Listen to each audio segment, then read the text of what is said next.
Hello and welcome, Freedom Watchdog here.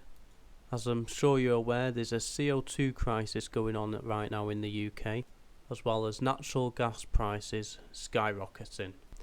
Well, I'm going to shed some light on the situation, and I'll explain why I believe it's just a priming excuse for higher consumer prices. So let's go over to the BBC and see what they're saying. Gas price crisis. Food firms face huge price rise for carbon dioxide. Environment Secretary George Eustice said carbon dioxide prices would raise from £200 per tonne to £1,000. The government has agreed to pay out tens of millions of pounds to CF Industries to reopen the plant in the UK. The US-owned CF Industries recently shut down two sites that produce 60% of the country's carbon dioxide supplies because of a sharp rise in gas prices. Now, this is only the half truth. There has been a rise in gas prices, but I've got a chart to show you very soon. Farm food producers and supermarkets have warned that a shortage of carbon dioxide will lead to a significant disruption to the manufacture and supply of red produce. The Times also reported that ministers were concerned that the UK might have to close its 6 advanced gas-cooled nuclear reactors, which also use CO2. Let's scroll down here. The government announced late on Tuesday night that it would meet the full operating costs to run CF Industries' Billingham plant in Teesside for 3 weeks. The costs are expected to be in the low tens of millions and will be below 50 million. Now, by full operating costs, does that mean absolutely everything? Because if it was just a material cost, which is the issue, that being the natural gas price going up, well then surely they'd only have to cover that. When they say all costs, are they talking about the employee costs and other overhead costs? Because that's certainly what it sounds like to me. Anyway, let's continue. At the end of the 3-week period, it is hoped that the price of carbon dioxide will have risen sufficiently to make it economically viable for CF Industries to keep production running. Mr. Eustice said the food industry would have to accept a big sharp rise in carbon dioxide prices from £200 to £1,000 a tonne. Now, I've struggled to find online prices, current prices of carbon dioxide. I've had a good look. All I can find is, CO2 emission allowance prices, and that's not the same thing. If anyone can help me out with that, then let me know in the comments section below. It'd be great if I could get up a chart of CO2 prices and put them next to historical data of natural gas prices, and you'll see why in just a moment. Mr. Eustice insisted that the rise in costs would not have a significant impact on food prices. While that could be debatable, I mean, it's obviously crucial for the food industry. He said that while food prices were increasing due to global commodity prices, oil prices and other factors such as labour shortages, which is a result of lockdowns, carbon dioxide was a tiny proportion of the industry's overall cost. Now that's somewhat a fair statement. There is commodity prices are going up, so that will add to food prices going up. But what I want to show you really here is that it doesn't really say it on this article, but it mainly blames the CO2 problem. Oh, it does say it here. It mainly blames the CO2 problem because of a sharp rise in gas prices. Well, have a look at this. Here's a chart. Goes from a year back to today of natural gas prices, and you can see, it's been shooting up and up and up. But this is just the raw price of the natural gas. The thing it doesn't say on here is a lot of suppliers will have their own surcharges on top, obviously for them for their service for them to provide it to you. So all those charges are getting put on top of this.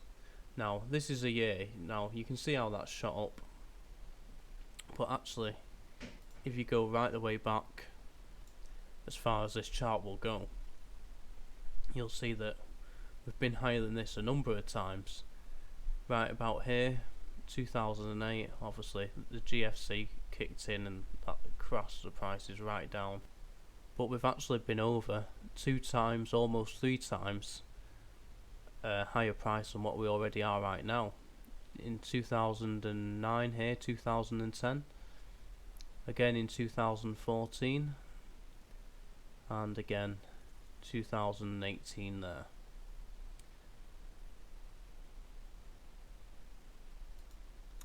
So why is CO2 just an issue now? There must be something more to it that they're not telling us, and the only thing I can think of is they need an excuse to hide the inflation. All the deficit spending that's been done, they want to point the finger and the blame somewhere else, saying the natural gas price has risen up dramatically, and it has, you know, but it's nowhere where we haven't been before. So what's the real, why are the prices as high as what they are? Obviously a number of other commodity prices are going up high, which is adding on to the suppliers' overall costs. Labour shortages. They're also saying now that they're struggling to get hold of natural gas because a lot of it was used up last winter because of this extra long cold winter we had, which is complete nonsense. Winter may have been a bit more cold than usual, a bit longer than usual, but the reason why the gas would have been hammered last year is because Italy, Germany, France, the UK and many more countries were locked down during winter for 4 weeks, many of them. So obviously if you've got people sat at home in the winter when they'd normally be at work, well, they're going to use more energy. As society as a whole, it's an incredibly inefficient way of managing resources, isn't it? You know, if everyone's sat at home because there may still be a bunch of people that will still go to the office and whatnot during the lockdowns and still heat it, you know. But if you've got 70, 80, 90% of people at home, well, they're going to be using a lot more energy, aren't they?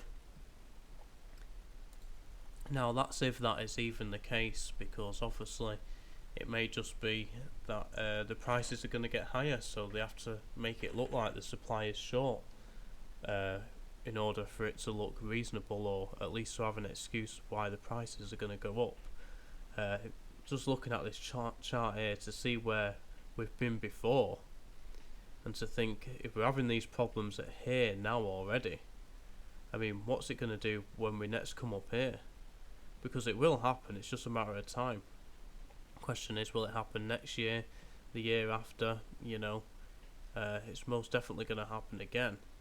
And what problems are we going to be facing? But yeah, let me know in the comments below how you feel about this whole situation. There's obviously companies going under now, a lot of the smaller companies. But what are the big companies going to do? If they're price capped, I mean, no company's going to just carry on running at a loss, are they?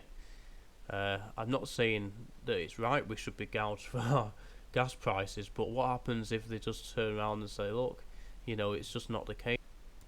History has shown us that, you know, in times of heavy inflation or even hyperinflation, I know that's not the case now, but, you know, price caps, they don't work. The first one to try it, Roman Emperor Diocletian, he tried it in the hyperinflation. He brought out the the Edict of Prices, and that was just a large book full of prices, price caps for different businesses and services, which everyone had to abide by. And what it resulted in doing is people just stopped working. Same happened in France. The French government, during the French Revolution, they enforced the law of maximum, and people was literally risking death to feed the families, because it wasn't sustainable, it wasn't practical to work or to charge low prices. And you could say, well, yeah, but these are big companies, but I can assure you they're not going to carry on at a loss forever. So what's going to happen? Who's going to pay the price if our government keeps stepping in to fill the gap, as you can see here? Then it's us paying it anyway through the deficits. We're just kicking the can down the road. So it's nice of the government to step in with our money and bridge the gap, isn't it? These are problems that are only going to get worse in the future, in my opinion. Which is why it's important to take charge of your finances. Do what you can now. See these things coming before they get worse. What can you do now to give yourself some better circumstances amongst all this? If you can hedge against inflation in any way, then now's a good time to do so. There's never been a more important time, at least in this lifetime, to do so. There's never been a more important time to take care of your finances right now, and being aware of what might be coming. Can you get a log burner in your house to heat it? Just anything really, just to negate what's going on. Anyway, let me know in the comments below how you feel about all this. What are your own personal circumstances, and what troubles will you have if the prices keep going up? Let me know in the comments below, and thanks for watching.